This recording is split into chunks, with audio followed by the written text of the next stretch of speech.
कि फार्मूला जो कि उनका फूड होगा एक छोटे बाउल में डाल के, जो कि वार्म वाटर अच्छे से उसमें मिक्स कर रहे, जो कि ज़्यादा थिक भी नहीं होना चाहिए, ज़्यादा जो कि पानी की तरह भी नहीं होना चाहिए, जो कि एक मीडियम से होना चाहिए, जब भी आपका बर्ड जो कि ईजी से उसको डाइजेशन करेगा।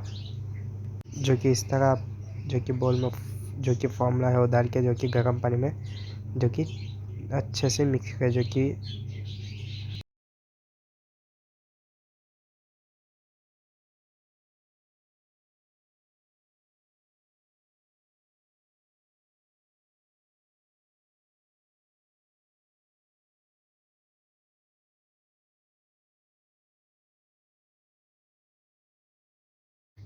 कि इस सिरिंज के सामने जो कि वॉल ट्यूब जो कि साइकिल में बिठाएंगे, वो ट्यूब मैंने इसमें लगाएंगे। पहले आप फूड को जो कि आपके सिरिंज में इंजेक्ट कर लीजिए।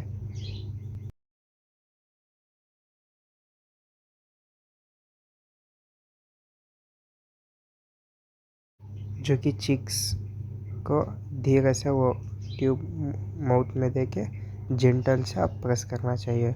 जोर से प्रेस करा तो जो कि उसका फूड पाइप है वो जो कि टूट सकता है और बर्ड्स की डेथ हो सकती है, इसलिए आप धीरे से उनको खिलाएं।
जो कि आज की वीडियो इधर की तक थी। आप मेरे चैनल को नए हैं तो सब्सक्राइब कर दो और बेल आइकन को दबा दो और इंटरेस्टिंग वीडियोस इसमें आते रहेंगे।